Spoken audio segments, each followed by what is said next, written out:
It started with a sound. Not loud. Not violent. Just a soft knock. Ethan froze. It was 2:17 a.m. No one should be at his apartment door at that hour. He sat up in bed, his heart beating faster than it should. The room was completely dark except for the faint blue glow of his phone charging on the nightstand.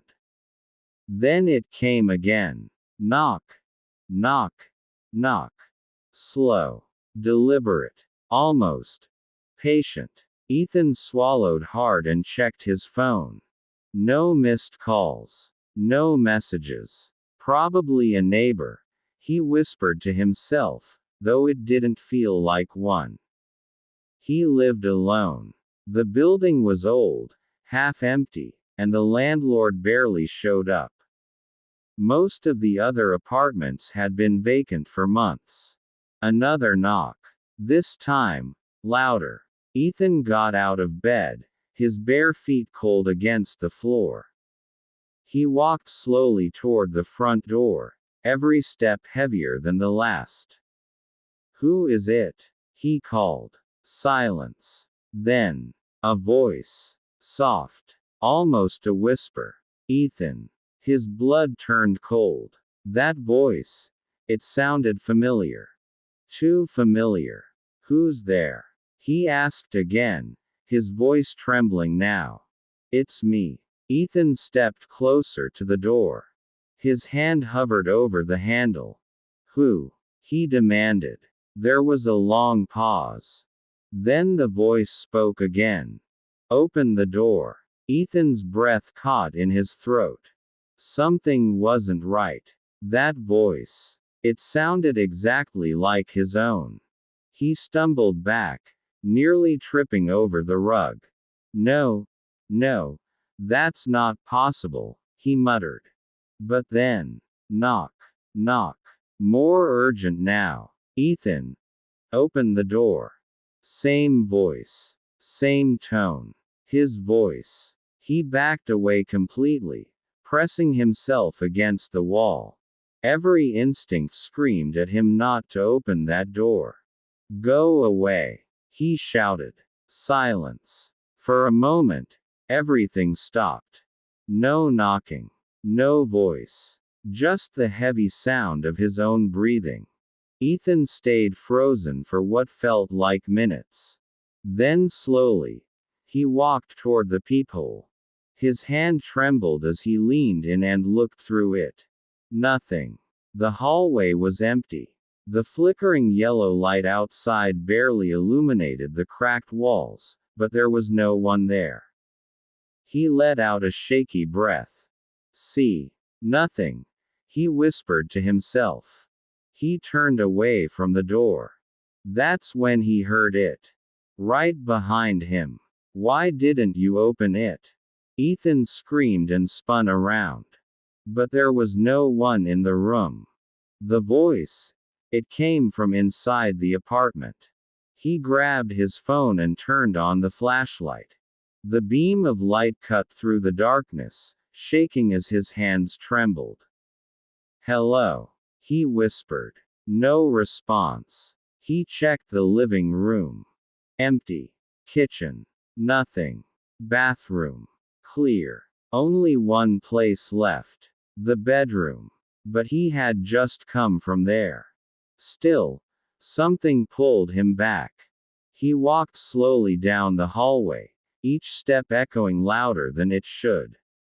The bedroom door was slightly open. He was sure he had closed it. A cold draft slipped through the crack. Ethan pushed the door open. The room looked the same, but it felt different. Colder. Darker. He stepped inside. Then froze. On the bed, someone was sitting there. Back turned toward him. Same clothes. Same build. Same posture. Ethan's breath stopped. Number.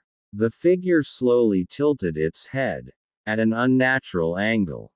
Then, without turning around, it spoke. "You should have opened the door." Ethan stumbled backward.